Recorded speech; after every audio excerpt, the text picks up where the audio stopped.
வந்து நிறைவேற்றுறது வந்துட்டு ஒரு மனைவனுடைய கடமை. அதனால் அந்த கடமையை நிறைவேற்றத்துக்கோசரம் நான் வந்துட்டு இங்கே கூட கேட்டுருக்கிறேன். ஸோ அப்போ வந்து வேத கலாச்சாரம் பிரகாரம் பார்க்கும்பொழுது, உயர்ந்த வேத கலாச்சாரம் பார்க்கும்போது கணவனுடைய எந்த ஒரு விருப்பங்களையும் வந்துட்டு சரிவர நிறைவேற்றக்கூடியது தான் வந்துட்டு மனைவியினுடைய ஒரு கடமையாக இருக்கும் வேத கலாச்சாரத்தில். அதே மாதிரி மனைவியை வந்துட்டு எந்த ஒரு சூழ்நிலையிலையும் வந்துட்டு கைவிட்டுறாமல் அவளை எந்த ஒரு சூழ்நிலையிலையும் வந்துட்டு வெளியிலிருந்து வரக்கூடிய விஷயங்கள் அவளை பாதிக்காத வண்ணம் பாதுகாக்கிறது வந்துட்டு கணவனுடைய மிகப்பெரிய பொறுப்பு. அப்போ இதில் கணவனுடைய பொறுப்போ இல்லை மனைவியினுடைய பொறுப்போ மீறும் பொழுது தர்மத்தை வந்து மீறதுனால அந்த குடும்பங்களில் வந்து சந்தோஷங்கள் இருக்காது.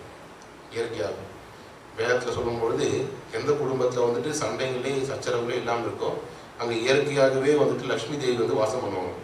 ஏன்னா லக்ஷ்மி அம்மாவுக்கு வந்துட்டு ரொம்ப பீஸ்ஃபுல்லாக இருக்க பிடிக்கும். ரொம்ப அமைதியான ஒரு நல்ல நிச்சலமான சூழ்நிலைகள் எங்கே இருக்குதோ அந்த இடத்துல வாசம் பண்ண ஆசை. எல்லா கிரகங்களிலையும் லக்ஷ்மி அம்மா வாசம் பண்ண ஆசை தான். ஆனால் லக்ஷ்மி அம்மா வாசம் பண்ணுற அளவுக்கு அந்த வீடுகள் இருக்க மாட்டேங்குது. ஃபார் எக்ஸாம்பிள் ஒரு வீட்டில் வந்துட்டு லக்ஷ்மி கடாட்சம் வேணும் அப்படின்னு சொல்லுவாங்க. ஆனால் பார்த்தீங்கன்னு சொன்னால் நிறைய மாமிசங்களை சாப்பிட்றது, மாமிசங்கள்லாம் சாப்பிட்டா நீங்கள் கூட மாமிசை சாப்பிடாத போனே அந்த வீட்டில் இருப்பீங்களா? ஒரு மாமிசை சாப்பிட ஆள் நீங்கள் என்ன பண்ணுறீங்க, ஒரு வீட்டுக்கு போகிறீங்க, அந்த வீட்டில் நிறைய மாமிசங்கள்லாம் வெந்துட்டு இருக்கு. எல்லாமே பரவாயில்ல, நான் ஒரு கட்சி வந்து மூக்கில் கட்டின்னு உட்காந்துக்கிறேன் அப்படின்னு சொல்ல மாட்டேன். கரெக்டாக சாதாரண நம்மளுக்கே வந்துட்டு அவ்வளோ கஷ்டமாக இருக்கும். இப்போ லக்ஷ்மி அம்மா வந்துட்டு அந்த மாதிரி மாமிசம் ஒரு உணவு உண்றாங்கன்றதே புரியாத ஒரு இது.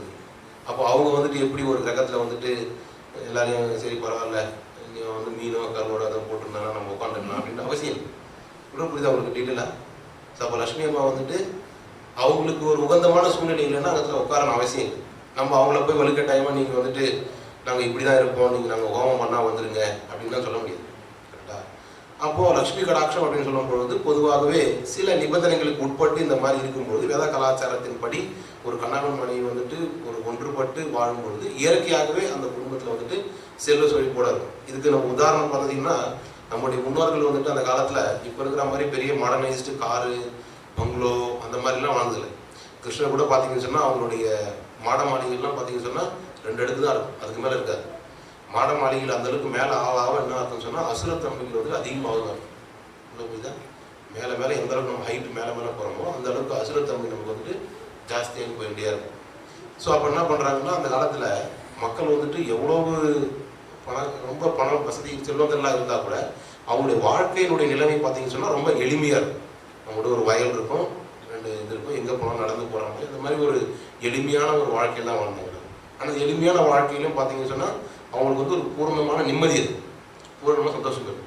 ஆனால் இப்போ பார்த்தீங்கன்னு சொன்னால் நமக்கு எவ்வளோ தான் பணம் செல்லும் காசு வந்துட்டு வந்துட்டே இருந்தால் கூட எந்த அளவுக்கு பணம் சேர்ந்தாலும் அந்த அளவுக்கு தேவைகளும் அதிகரிக்குது, அந்த அளவுக்கு மன உளைச்சலும் ஜாஸ்தியாக இருக்குது. காரணம் என்ன அப்படின்னு சொன்னால் அங்கே லக்ஷ்மி அம்மா இல்லை. இந்த உலகத்தை கட்டி காத்துட்டு இருக்காங்களே யாரு? துர்காம்மா. துர்காம்மா என்ன பண்ணுறாங்கன்னா அதில் அவனுக்கு எல்லாத்தையும் சப்ளை பண்ணிட்டு இருக்காங்க. துர்காம்மா சப்ளை பண்ணும்போது அறிவை சப்ளை பண்ணாங்கன்னா அறிவு கொஞ்சம் அவனுக்கு இருக்கிற மாதிரி இருந்தாலே அப்படியே மண்டை கலங்கிடும், ரொம்ப அகங்காரம் ஜாஸ்தியாக இருக்கும், எதையுமே வந்துட்டு யார் சொல்கிறதே கேட்க மாட்டாங்க. செல்வம் ஜாஸ்தியாக இருந்ததுன்னு சொன்னால் அது சரியான வழியில் அவனால் பயன்படுத்த முடியாது. இன்னும் கொஞ்சம் செல்வத்தை வந்து சேர்க்க முடியுமா அப்படின்ற அந்த ஆதங்கம் ஜாஸ்தியாக இருக்கும். அதே மாதிரி நல்ல ஒரு குலம் அமைஞ்சாலும் அந்த குலத்தினுடைய பெருமையின் காரணமாக அவங்க வந்து மற்றவங்களுடைய விஷயங்களை வேதபூர்வமான விஷயங்கள்லாம் கேட்கறதுக்கு அவருடைய மனம் வந்துட்டு ஒத்து வராது.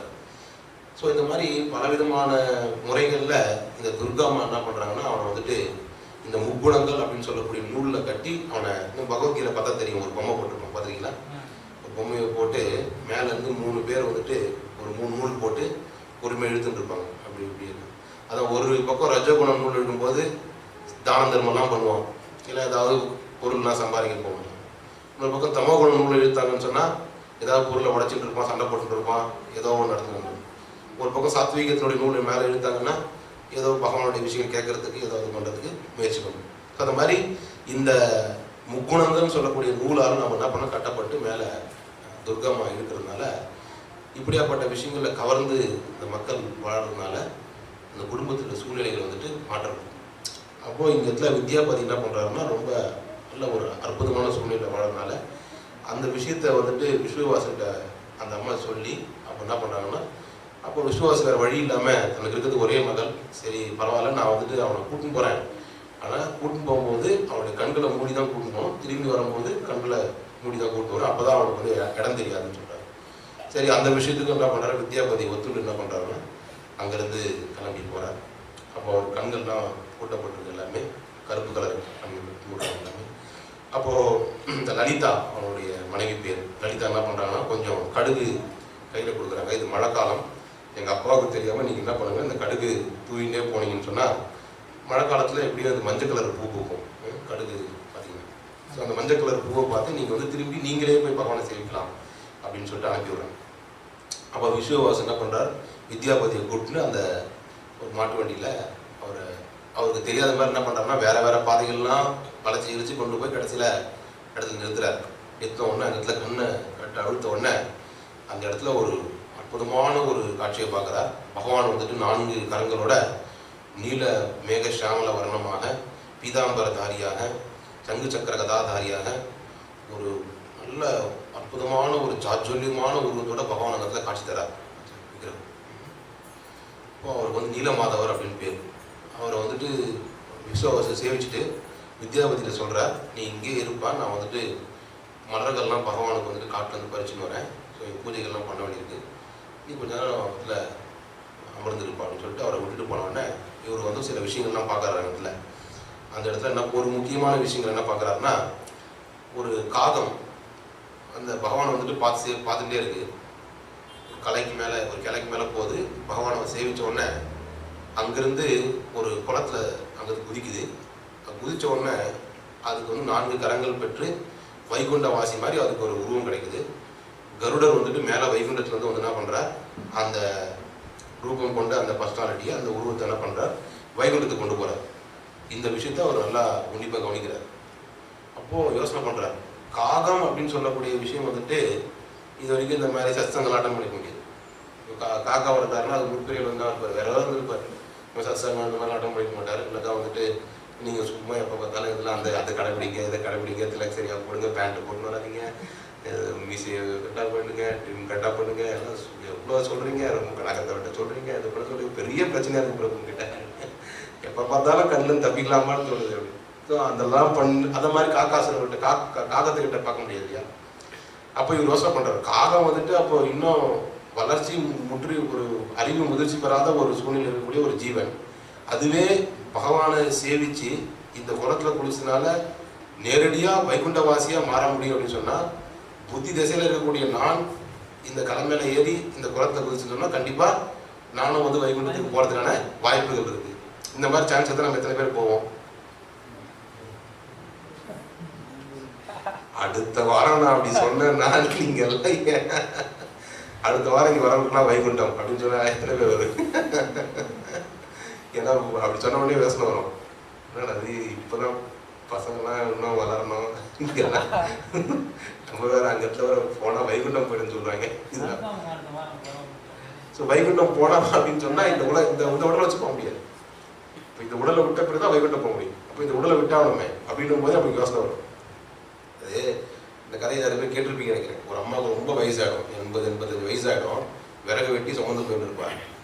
அப்போது அந்த மாதிரி வந்து பகவான் கேட்பார், இதான் எப்பவுமே வயசான சொல்லுவாங்க இல்லையா, எப்போ என்ன பகவான் வந்து கூட்டும் போவாரோ தெரியலையான்னு சொல்லுவாங்க இல்லையா. அப்போ பகவான் வந்து கேட்டார், நம்ம எப்போ வந்து கூட்டும் போய் தான் கேட்டேன், நான் வந்தேன் போகலாமா அப்படின்னு.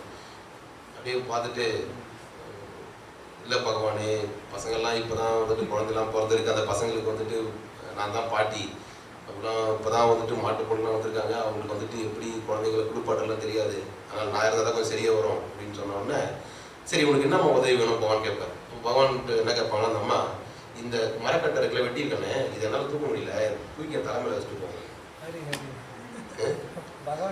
புரியுதா என்ன சொல்கிறேன்னு?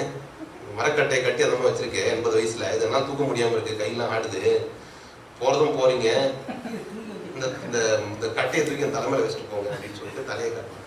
இது 80 வயசில். நம்ம எல்லாரும் கொஞ்சம் யோசனை பண்ணுறது நம்ம அது மாதிரி தான். பகவான் எவ்வளோ விஷயங்களை நமக்கு வந்துட்டு அறிவுறுத்தினா கூட இந்த உலக விஷயங்கள் நம்ம என்ன பண்ணுறோம், தினமும் ஒரு கட்டையை தூக்கி மேலே வச்சுருந்தா இருக்கும். அப்புறம் பாரமாக இருக்குது, தலைவலி, ஹைடெக்ஸு எல்லாம் அமுதாஞ்செல்லாம் போட்டால் கூட தலைவலி போக மாட்டேங்குது. ஏன்னா அது கட்டையாக இருந்தால் கூட மேலே தூக்கி போட்டுடலாம். இது மண்டைக்குள்ளே இருக்கனால இது வந்து மண்டைக்குள்ள வந்து பிரிச்சு வெளில போகிறது, அதனால் போட முடியல. ஸோ அப்போ என்ன பண்ணாங்கன்னா, இந்த மாதிரி ஒரு புத்தி தசையில் இருக்கக்கூடிய நான் இந்த மாதிரி ஒரு வைகுண்ட இந்த குளத்தில் குளிச்சுன்னு சொன்னால் நானும் வைகுண்டவாசி ஆகிறதுக்கான வாய்ப்புகள் இருக்குது அப்படின்னு சொல்லிட்டு வித்யாபதி என்ன பண்ணுறாரு, கடகடன்னு அந்த மரத்தில் ஏறி அங்கே குதிக்கிறதுக்கு போகிறார். அப்போ அவருக்கு வந்துட்டு ஒரு அசிரி சொல்லுது, என்ன சொல்லுதுன்னா, இந்திரத்துடைய மன்னன் உனக்காக காத்துட்டு இருக்கிறான், இந்த விஷயத்துக்காக வேண்டி உன்னால் உலகத்துக்கே ஒரு நன்மை ஏற்படக்கூடிய ஒரு விஷயம் இருக்குது, அதனால் நீ பகவான் உன்னுடைய ராஜன் கிட்ட இந்த விஷயத்தை தெரிவிப்பா அப்படின்னு சொல்லணும். அப்போ அவர் என்ன பண்ணுறாருன்னா திரும்பி இறங்கிக்கிறார். இறங்கி என்ன பண்ணுறாரு, அந்த விஷுவாசம் வந்தவுடனே அந்த ஒரு நாள் ஃபுல்லாக பகவானுக்கு வந்துட்டு நல்ல மலர்கள் தூவி எல்லா விதமான பக்திமய சேவைகள் நடக்குது. எல்லாமே நடந்த உடனே அவர் சாயங்காலம் ஆனவுடனே அவர் வந்து என்ன பண்ணுறாருன்னா திருப்பி வீட்டுக்கு கண்ணை கட்டி கூப்பிட்டு வந்துடுறாங்க.